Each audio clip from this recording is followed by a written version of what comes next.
15 жыл. Бақандай 15 жыл өтіпті. Уақыт шіркін бір орында тұрар ма еді, неткен зымырап жатқан өмір. Кеше ғана жап-жас болып алғашқы сезімді бастан кешіріп отырған Шолпан қазір көп балалы ана. Күндегі күйбең тірлікпен қолы босамайтын Шолпан бүгін ескі суреттерді ақтарып отыр. Осыдан неше жыл бұрынғы суреттерді көріп, неткен күндер еді, қызығы мен шыжығы мол жылдар деп бір күрсініп алды. Шолпанның 18 жасы болатын. Мектеп бітіріп оқуға сырттай тапсырып, енді ғана жұмысқа тұрған кезі. Стадионда іс-шара болатын болып, әр мекемеден жиналған жастар. Қыздар бір топ болып, ұлдар бір топ болып бөлініп тұр. Сол ұлдардың арасында Шолпанға көзінің қиығымен қарап, Сауран да тұр. Бірақ Шолпан ол кезде өзінен көз алмай тұрған жас жігітті байқамады. Арада 2 апта өткенде үй сымсетігіне бір жігіт хабарласып Шолпанды сұрап тұр. Дауысы ерекше әдемі жігіт екен. Үйінде әкесінен басқа ешкім жоқ.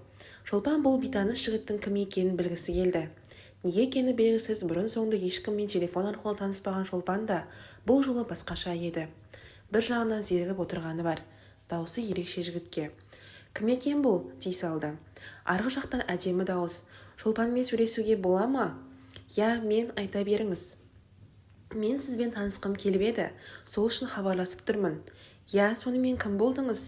Менің есімім Сауран, сіздің номеріңізді сыныптасыңыздан алдым дейді. Жөн сұраса келе бұл жігіт өткендегі стадиондағы бір топ жігіттің ішінде болған екен. Бір көргеннен ұнатып қалдым. Кім екеніңді сұрастырып әрең іздеп тауып алдым деп ағынан жарылып отыр. Зерігіп отырған Шолпанға да қызық болып тұр. Не айтар екен деп. Солай екеуінің таныстығы жалғасын тауып әңгімесі жарасып кетті. Сауран күнде кешкі 9-да хабарласып 12-де қоятынды әдетке айналдырды. Шолпан Сауранның түрінде көрмеген, бірақ бұл ерекше дауысты жігіт кім болды екен деп сұрастырып көрді. Сұрастыра келе, Сауран Шолпанның сыныптасымен бір мекемеде жұмыс жасайтын болып шықты. Өзі бір бақуат отбасының жалғыз ұлы екен. Түр келбетінде сурет арқылы көріп алды. Орта бойлы, бидай өңді жігіт екен. Күліп түскен суретін көріп еді, күлгені өзіне жарасатын жылы жүзді екені көрініп тұр. Түр сипатын көргенге ме, хабарласып сөйлескен кезде ескі танысымен әңгіме дүкен құрып отырғандай сезімде болатын. Сөздері де жарасып, күннен күнге бауыр басып жатқанын байқамады да. Күнде хабарласып тұрып, ерекше ықыласымен сөзі Шолпанды өзіне баурап алды. Күнде сөйлесте де Сауран үндемей қалмайтын. Шолпанға айтары көп еді. Ешқашан сөзі таусылған емес. Ағынан жарылып, күні қалай өткенін айтып, Шолпанның да жағдайын сұрап қоятын. Бұл таныстық Шолпанның да көңілін көтеріңкі етіп жүретін. Ертеңіне аяқ асты Сауран Шолпанның жұмысына іздеп келді. Бұлай боларын білмеген Шолпан абдырап қалды. Келіп тұр екен, амал жоқтан сыртқа шығуға мәжбүр болды. Екі беті қызарып, ұялып қасына барды. Шолпан табиғатынан тұйық, ұялшақ қыз болатын. Шолпанның ұялғанын байқаған Сауран жымиып бір қарады да, телефонмен сөз бермеуші едің, саған не болды деп әзілге айналдырып жіберді. Шолпан да жымиып бір қарады да, көзін төмен түсірді. Расында, телефонмен бір бөлек, бетпе-бет мүлдем бөлек екен. Екеуі де көп сөйлеспеді. Жай амандасып қайта кетті. Бұл тек екеуінің жақыннан бірін-бірі көрген кезі болатын. Сауран суреттен қарағандай емес, одан көрі сымбаттырақ екен. Сөйлеген сөзі, жымиғаны бәрі өзіне жарасып тұр. Сол күннен кейін Сауранның сөзі өзгере бастады. Шолпанды жақыннан көрген соң, енді сезімін білдіре бастады. Бір көргеннен ғашық болдым, бұрын соңды мұндай жағдай болмаған. Бір көргеннен ғашық болу жалған деп ойлаушы едім. Жоқ, олай емес екен. Ол рас екен дейтін болды. Сауран ешқашан өз сезімін жасырмады. Шолпанның күнде есіне салып отыратын. Өзіңді сүйген қандай бақыт десеңші. Сауран шын мәнінде ғашық еді. Оның қашықтығы алыстан сезінетін. Ол кезде Шолпан қатты түсінбеді. Бірақ қазір қарап отырса, Саурандай Шолпанды ешкімде сүймегендей. Сауранның екі сөзінің бірі Шолпанды өмір бойына аялап өтемін деуші еді. Шын жақсы көрген адамның махаббаты көзінен көрініп тұратын рас екен-ау. Одан бұрын, одан кейін ешкімнен ондай жылулықты, дәл Сауранның көзіндей махаббатты сезінбеген Шолпан дәл қазіргі уақыттарда терең бір күрсініп сол кезі есіне алды. Кейде бір жылап алатын да бар. Уақыт қайта келсе, мүмкін бәрін басынан бастар ма еді. Сол кезде неге олай жасамадым дегенде ой келеді. Бірақ бәрі кеш. Өтті кетті. Енді ол жастық шақ қайта келмеске кетті. Шолпан жастайынан ұят болады мен өскен қыз. Ұят болады деп тәрбиелегеннен де болар. Сауран қанша өзінің жақсы көретін айтса да, Шолпанның ішкі жан дүниесі кері тартып тұратын. бұрын-соңды еш жігітпен сөйлеспеген, кездеспеген Шолпан кездесудің өзінде қорқатын. Алайда Сауран Шолпанға сөз салуын тоқтатпады. Қыз бен жігіт болып қол ұстасып жүрейік дейтін. Бірақ Шолпан кері тартып тұратын. Айтатыны жақсы көрсең күте тұр, мен дайын емеспін дейтін. Сауран оған дейін күте алмаймын десе, Шолпанның да қыз назы бар. Онда сөйлеспей-ақ қояйық дейтін. Солай екеуі біріне-бірі бақыт тілеп, енді хабарласпаймыз деп уәде беріп тұтқаны қоятын. Тұтқаны қойған соң Шолпан бір жылап алатын. Жүрегінің бір бөлшегі суырылып кеткендей болатын. Ішінде Сауранды ұнату бар, бірақ соны сыртқа айта алмайтын еді. Оның үстіне қыз болған соң шыдап қайта кері қоңырау шалмайтын. Арада бір апта өтер-өтпес Сауран қайта хабарласатын. Шыдай алмадым. Сенімен сөйлеспесем тұра алмаймын. Ең болмаса кездеспесем де даусыңды естейінші дейтін. Бірақ сөйлескен сайын саған деген сезімім күннен күнге өршіп барады. Мүлдем өз-өзімді игере алмайтындай, сені ұмыта алмайтындай бауыр басып барамын. Не істесем болады деуші еді.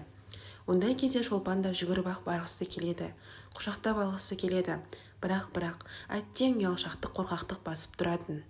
Солай күнде сөйлесу, анда-санда көшеден бір көріп қалу бұлар үшін бір бақыт еді. Міне, солай уақыт зымырап өте берді. Уақытта зымырап күттеп жүріп-ақ неше жыл болыпты. Сөйлесіп жүргендеріне 5 жылдай болды. Сауранның айтатыны сол баяғы әңгіме. Ешқашан бір сөзінен танған емес. Тек сүйемін, жақсы көремін, аялап өтемін дейді. Мына қысқа өмірде өз сүйгеніне қосылу қандай бақыт. Екеуміз бақытты болсақ екен дейтін.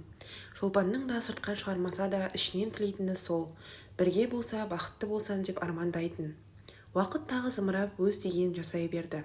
Бір күні Шолпан жұмыста отырған сол, қасына таныс қызы жүгіріп келді. Қалайша отырсың? Сауран кетіп барады екен ғой, білетін бедің дейді. Қайда? Астанаға. Қойшы, жай әңгіме болу керек. Жоқ, расында солай екен деді. Не сенерін, не сенбесін білмеген Шолпан сол жерде отыра қалып жылады. Бұлай жасаған несі? Неге айтпады екен?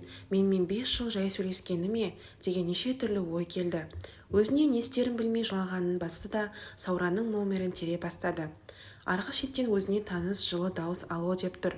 Шолпан амандаспаған күйі. Неге айтпадың? Нені? Кетіп бара жатқаныңды? Қайдан естіп қойдың? Кешкісін айтамын деп отыр едім. Резюме тастағанмын, енді хабар келді. Саған айтып үлгермедім. 10 күннен кейін жолға шығамын деді. Сені бүгін кетіп бара жатыр деп естідім ғой. Олай емес, бүгін енді хабар келді. Осы адамды қайдан естіп қояды екені деп арасында күліп алды. Мені қимай хабарластың ба? Жаным сол, ұзақ емес, бар болғаны 1 жыл тәжірибе алмастырып келемін деді. Не керек? Жүрегі алып шыққан Шолпан кішкене басылып, жарайды, кешкісін сөйлесерміз деп тұтқаны қойды. Тұтқаны қоя салып ұят болды-ау, неге хабарластым екен, ұнатып қалғанымды біліп қалдым екен деп Шолпан өзімен өзі ұялып отырды. Содан кешкісін Сауран тағы хабарласты. Екеуі ұзақ сөйлесті. Соңында кетпей тұрып сенің жауабыңды алып кетейінші деді. Шолпан да Сауранды қимады. Неше жыл күттегеніме көнді. Ғашық екеніне көзім жетті. Мүмкін менің бағым осы болар деп бұл жолы Шолпан жарайды деді. Бұл сөзді естіген Сауранның қуанғаны сол кезде сөзбен айтып жеткізу қиын. Неше жылдан кейін сүйген қызының бір ауыз сөзін алу үлкен бақыт еді. Сол күні қазір барайыншы, 5 минутқа шықшы өтініш деді. Шолпан да жарайды деді де тұтқаны қойғаны сол. Өтер-өтпес Саураннан келіп тұрмын деп хабар келді. Шолпан да алып шығып үйдегі ата-анасынан қашып шыққандай жүгіріп шыға қойды. Сыртқа шықса, Сауранның 2 езуі 2 құлағында қуанғаны бал-бұл жайнап тұр. Шолпан қасына жақындап амандаспақшы болып қолын бергені сол, Сауран Шолпанды өзіне қарай тартып алып, қапсыра құшақтап алды. Жіберер емес. Шолпан біреу көріп қоймасын деп қысылып тұр. Сауран оның ешбіріне мән берер емес. Неше жылға арманы орындалғандай, ұзақ уақытқа Шолпанды құшағынан шығармады. Құшақтаған кезде жақын адамның жылуын сезінесің деген рас екен-ау. Өзі ұялып тұрса да құшақтай берсе деген ойы да болды Шолпанның. Өзінде ерекше бір сезімнің болып жатқанын байқап тұр. Махаббат деген шіркін сөзбен айтып жеткізе алмайтын құбылыс қой. Солай қапсыра құшақтап тұрғанына да 4-5 минут болды. Сол аралықта неше жылға күткен ғашықтық сезімі байқалады. Жайлап құшағынан жіберген соң, өзінің бақытты екенін, оған үлкен бақыт сыйлағанын бәрін айтып жатыр. Сен келіскен кезде 1 минутта отыра алмадым. Сені көргім келді.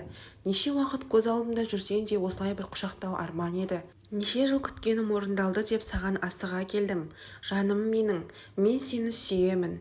Мендей сені ешкім сүйе алмас. Менің махаббатым шексіз деп ағынан жарылып жатыр. Сауранның іші толып қалған екен. Ішіндегінің бәрін ақтарып жатыр. Ал Шолпан бұл сөздерді естіп, бақытты екенін сезініп тұр. Кездесулері болар-болмас 15 минутқа созылды. Шолпан үйіндегілер іздеп қалмасын деп қайта үйіне кірді. Артынан қимай Сауран қарап тұрды. Арада бір апта өткен соң Сауран аяқ астынан кететін болды. Әкесі билетті ертерек алып қойған екен. Барып орнығамын дегенше уақыт өтіп кетеді деп. Кетер күні Сауран Шолпанның жұмысына келді. Өзінің аяқ асты кетіп бара жатқанын ескертіп кету үшін келіпті. Келді де Шолпанға ұзақ қарап, қолынан қысып кетті. Құшақтағым келіп тұр. Әттең саған сөз келе ма деп, жұмыстағыларынан ұялып тұрмын деп, өзін әрең ұстап қоштасып кетті. Сауран кеткеннен Шолпанның көңіл-күйі бұзылып, қимастық сезімі болып оңаша отырып әбден жылап алды. Еш басылар емес, өзін әрең тоқтатты. Не керек, Сауран Астанаға барып, орналасып жұмысқа кірісіп кетті. Уәдесінде тұрып күнде кешкісін хабарласып тұрды. Әдеттегідей ғашықтар тұтқаны қимай қоятын. Бастапқы жарты жыл күнде хабарласу болып жүріп, Сауран соңғы уақытта 2-3 күнде хабарласатынды шығарды. Шолпан күнде Сауранды күтіп отыратын. Әбден бауыр басып қалған Шолпанға 2-3 күн өте ұзақ еді. Кейде шыдай алмай Сауранға өзі хабарласатынды шығарды. Сауран кейде хабарласуға қаражат болмады десе, кейде жолдастарымен кешкі серуенде жүретін. Қасынан қыздардың дауысы шықса, Сауранды қызғанып қалатын. Бірақ онысын білдіртпей жарайды, хабарласармын сосын деп тұтқаны қоятын. Қоя салып қайта жылайтын. Мені ұмытайын деді ме, қалаға барып басқа қыздарды көріп, маған деген сезімі өше бастады ма дейтін. Соңғы уақытта Шолпан көп жылап жүр. Біресе өзінің ойы маза бермесе, біресе қасында қызметтес болып жүрген қыз маза бермеді. Айтатыны, Сауранның адастырған қызы бар екен. Астанада тұрады, сонда екеуі кездесіп жүр екен. Өте бай жердің қызы. Келесі жылы үйленеді екен дейтін. Бұл сөзінен кейін Сауранның сөзі еске түсетін.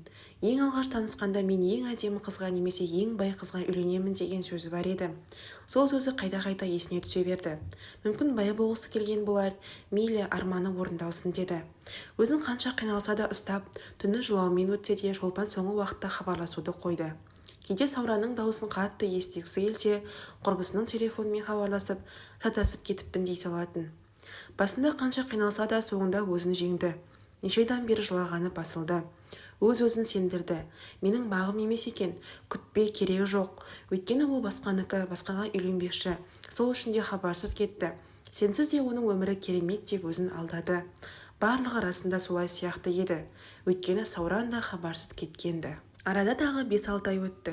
Қызды кім айттырмайды, қымызды кім ішпейді демекші. Бұл кезде Шолпанға да құда түсіп жатқандар көп еді. Шолпанның ата-анасы да өз ақылдарын айтып отыратын.